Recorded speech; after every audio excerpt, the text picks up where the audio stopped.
menjelaskan soal integrasi ilmu agama dan ilmu umum.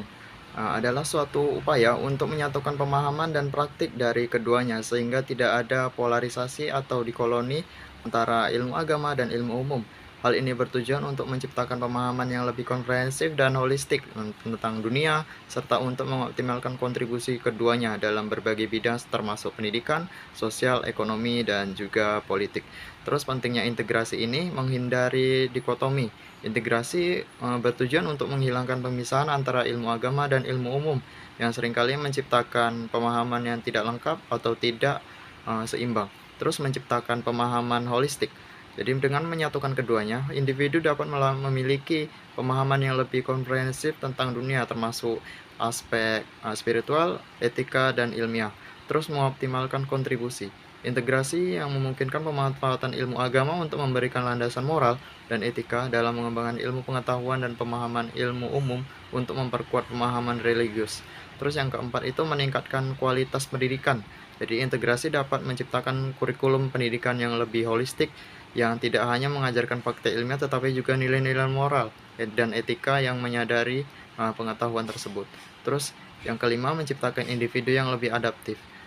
Lulusan yang memiliki pemahaman holistik terhadap kedua disiplin ilmu cenderung lebih adaptif terhadap tantangan global dan mampu berkontribusi secara signifikan dari berbagai bidang. Contoh integrasinya itu yang pertama di bidang ekonomi syariah. Jadi ilmu ekonomi syariah merupakan contoh nyata integrasi di mana etika agama diterapkan dalam kegiatan ekonomi.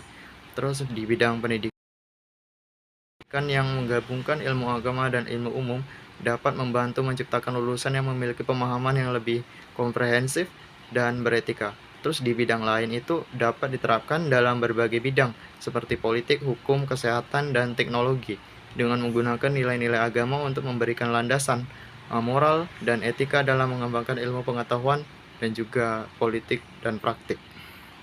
Ada beberapa dampak terhadap dunia Islam. Yang pertama, kebangkitan pemikiran Islam modern, menginspirasi gerakan pembaharuan di berbagai negara Islam seperti Indonesia, India, Pakistan, Rusia, dan Turki. Pemikirannya menjadi dasar bagi tokoh seperti Muhammad Iqbal, Rashid Rida, dan tokoh-tokoh modernis di Asia Tenggara.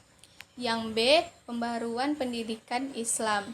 Banyak lembaga pendidikan Islam mengikuti jejak Al-Azhar yang diperbarui menggabungkan ilmu sains dan ilmu agama seperti Universitas Islam modern seperti yang ada di UIN Indonesia, terinspirasi oleh gagasan integrasi ini. Yang C, revitalisasi wacana Islam dan demokrasi. Gagasannya terhitung hubungan Islam dan negara yang membuka jalan bagi dialog antara Islam dan modernitas, termasuk demokrasi, HAM, dan pendidikan. Yang D, perlawanan terhadap kolonialisme. Nah, meskipun bukan aktivis revolusioner, pemikiran Abduh itu menumbuhkan kesadaran politik dan intelektual terhadap imperialisme Barat dengan cara menekankan bahwa menumbuhkan Islam itu disebabkan oleh umat Islam sendiri, bukan oleh Islam itu sendiri. Latar belakang berdirinya Muhammadiyah didirikan oleh Kiai Ahmad Dahlan pada tanggal 18 November 1912. Tempatnya berada di Yogyakarta. Tujuan utama dari pendirian Muhammadiyah ialah untuk mempermurnikan ajaran Islam dari praktik-praktik yang dianggap bertentangan dengan ajaran Islam murni, serta memajukan pendidikan dan kesejahteraan umat. Awal berdirinya Sekolah Muhammadiyah, Kiai Ahmad Dahlan sangat peduli terhadap pendidikan umat Islam, khususnya dalam menghadapi tantangan zaman kolonial Belanda pada saat itu. Ia menyadari bahwa umat Islam tertinggal dalam bidang ilmu pengetahuan dan teknologi. Oleh karena itu, ia mendirikan lembaga pendidikan sebagai bagian dari dakwah Muhammadiyah. Sekolah Pertama Muhammadiyah. Sekolah Pertama Muhammadiyah didirikan pada 1912, tak lama setelah Muhammadiyah berdiri. Sekolah ini berbentuk sekolah dasar. Waktu itu dikenal sebagai sekolah rakyat yang memadukan pelajaran agama Islam dengan pelajaran umum seperti matematika, bahasa Belanda, dan ilmu pengetahuan. Sekolah-sekolah ini memiliki kurikulum yang lebih modern dibandingkan pesantren tradisional, namun tetap menekankan nilai-nilai Islam. Perkembangan pesat. Dalam waktu singkat, Muhammadiyah mendirikan banyak sekolah di berbagai daerah di Indonesia.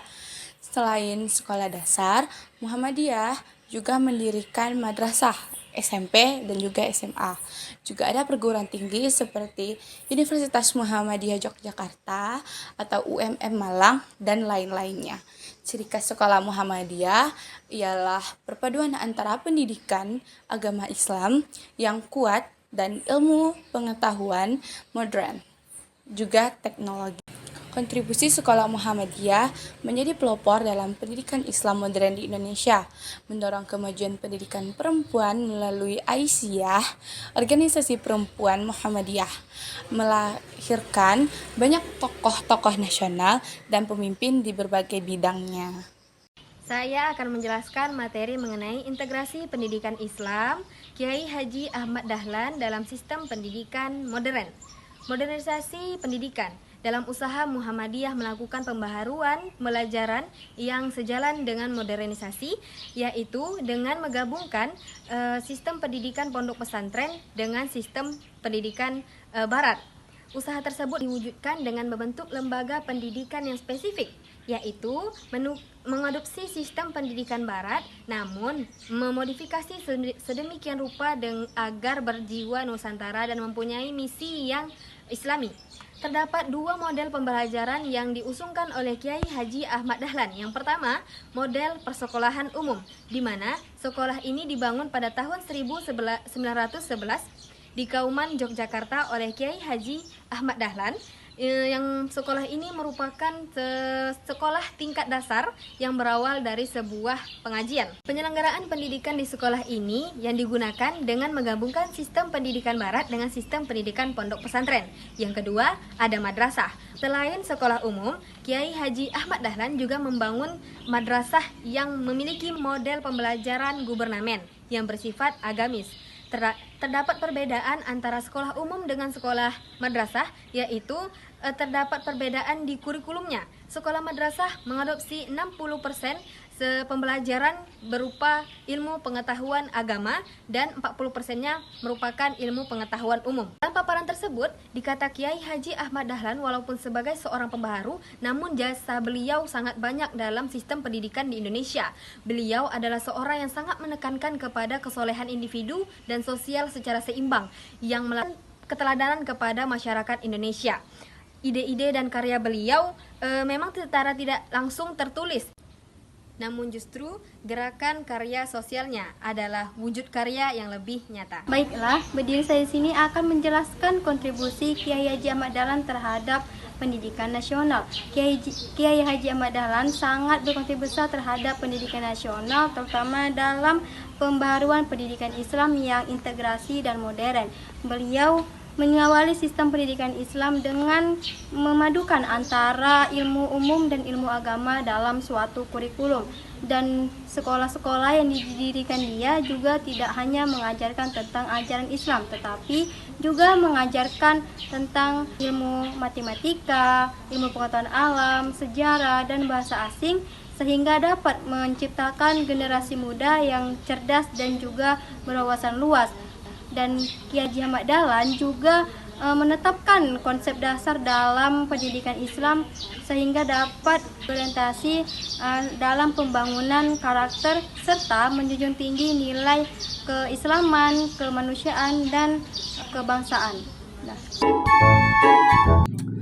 Pernah nggak sih kalian ngerasa makin kesini makin dikit orang yang ngerti agama dan bisa nyambung sama dunia modern? Padahal kita butuh banget orang-orang yang jago nilai agama tapi juga melek teknologi, ekonomi, sampai sosial. Nah, itu salah satu alasan kenapa pesantren modern hadir. Banyak orang masih mikir kalau pesantren itu ya tempat ngaji aja. Gak ada yang namanya komputer, gak ada yang nama pelajaran umum. Padahal sekarang banyak pesantren yang udah berkembang. Ngaji tetap kuat, tapi pelajaran umum pun juga gak kalah. Dan bicara soal pesantren modern, gak lengkap kalau nggak bahas yang namanya Nahdlatul Ulama, atau yang bisa kita kenal dengan nama NU. Nah, NU sendiri itu berdiri pada tahun 1926. Waktu itu Indonesia masih dijajah. Banyak nilai tradisi keislaman kita mulai digeser sama pemikiran luar. Ulama-ulama besar kayak Kiai Haji Hashim Asy'ari sadar kita butuh benteng, tapi bukan benteng fisik, melainkan benteng ilmu, nilai, dan kebijaksanaan. Makanya NU hadir bukan cuma sekadar buat akidah dan tradisi Ahlus Sunnah wal Jamaah, tapi juga buat bawa Islam yang ramah, sejuk, dan nyambung sama kondisi bangsa. Dari situlah pesantren-pesantren NU mulai mengembangkan sistem modern. Ada pelajaran umum, ada bahasa asing, bahkan teknologi. Santri diajari menjadi pribadi yang kuat akhlaknya, luas ilmunya, dan siap berkontribusi buat masyarakat. Jadi pesantren modern itu bukan soal meninggalkan kitab kuning, tapi soal merangkul masa depan dengan tetap menjaga akar.